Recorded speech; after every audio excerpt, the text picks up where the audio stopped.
나치가 실제로 시행한 인종주의 정책을 설명드리도록 하겠습니다. 독일에 동원된 외국인 노동자들의 출신국은 대략 20개에 달하는데요. 그들은 다음과 같은 서열에 따라 각기 다른 처우를 받았습니다. 같은 조건이라면 전장포로 출신의 대접이 민간인 출신 노동자보다 대체로 열악하였습니다. 물론 저 등급표에 같은 등급으로 분류되었다고 해도 둘이 실제로 같은 것은 절대 아닙니다.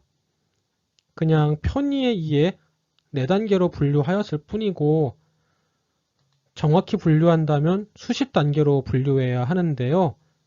예를 들면 폴란드 민간인 노동자는 소련 출신의 민간인 노동자보다 여러 면에서 훨씬 나은 대접을 받고 있었습니다. 본 서열에 따른 대우 차이는 실로 극단적이었고 생존율에 결정적 영향을 미쳤는데요. 예를 들어 구체적으로 설명하도록 하겠습니다. 우선 독일 동맹국이거나 게르만인으로 분류되는 나라에서 온 자발적 노동자, 일명 프라이빌리거 지빌 아르바이터는 난방과 수도 등이 공급되는 쾌적한 숙소에서 생활하였고 독일인과 동일 노동, 동일 임금이 적용되었습니다. 피복 및 급양 등 대부분의 근로 조건도 전시 상황이라는 것을 고려하면 받아들일 만하였고요. 무엇보다 이들은 독일 기업들과 근로계약을 체결한 사람으로서 독일 제국 노동법의 보호를 받고 있었습니다. 물론 시장에서 식품 등 생필품을 구입할 수 있었습니다.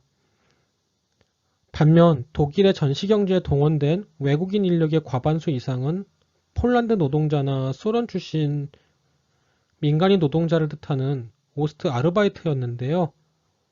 오스트는 영어의 이스트, 즉 동쪽을 의미하기에 오스트 아르바이터는 동부 출신 노동자, 즉 소련인 민간인 노동자로 해석하시면 되겠습니다. 폴란드와 소련 출신 민간인 노동자들은 극단적인 노예노동과 학대에 시달렸는데요. 두 집단 모두 고용자인 독일 기업이 운용하는 숙소에 머물러야 했는데 이는 사실상 강제노동 수용소 수감이었습니다. 두 집단 모두 다 독일인과 철저히 격리되었기에 철도나 레스토랑 등을 이용하는 것조차 불가능하였고 미국 내 폭격기가 다가와도 방공호가 아닌 2m 깊이 정도에 불과한 구덩이 정도에나 들어가 피신할 수 있었습니다. 일주일 72시간 노동과 주말 잔업은 물론이었고 아주 조금밖에 주어지지 않는 휴식 시간조차도 공장이나 숙소를 떠날 수 없었습니다.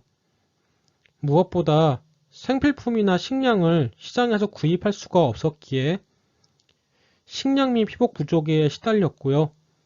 근로계약서조차 인정되지 않았기에 그 어떠한 일도 해야만 했습니다.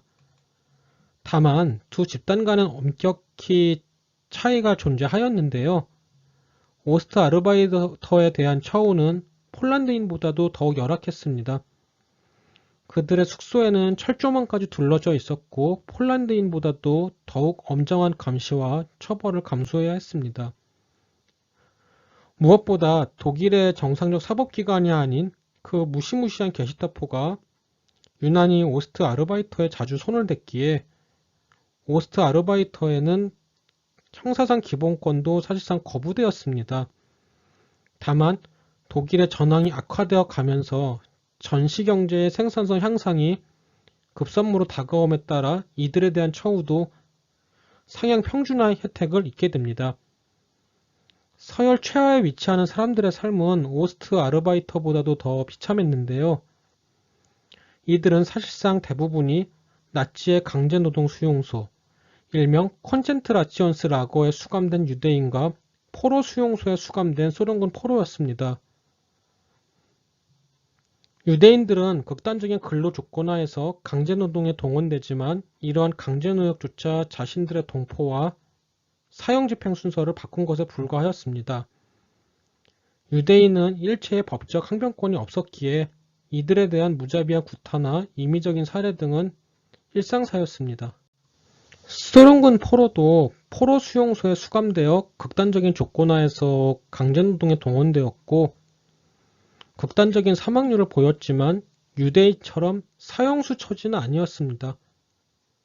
1944년에 이르러 독일의 전황이 극단적으로 악화되고 나치 이데올로기가 전시 수요 조달 필요성에 밀려나가자 소련군 포로도 처우 개선을 받게 되었습니다.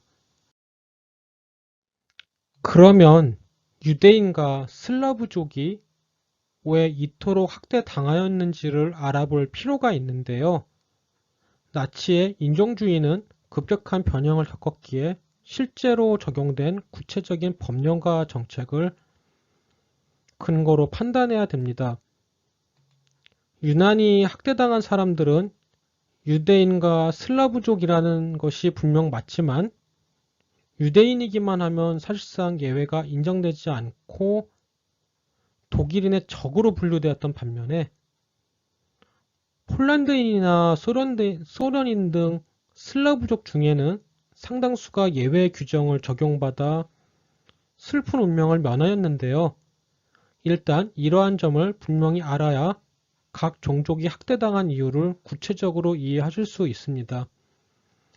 다음 편에는 각 종족이 학대당한 이유를 구체적으로 말씀드리는 유대인과 슬라브인 편으로 찾아뵙도록 하겠습니다. 구독과 좋아요는 저에게 큰 힘이 됩니다. 감사합니다.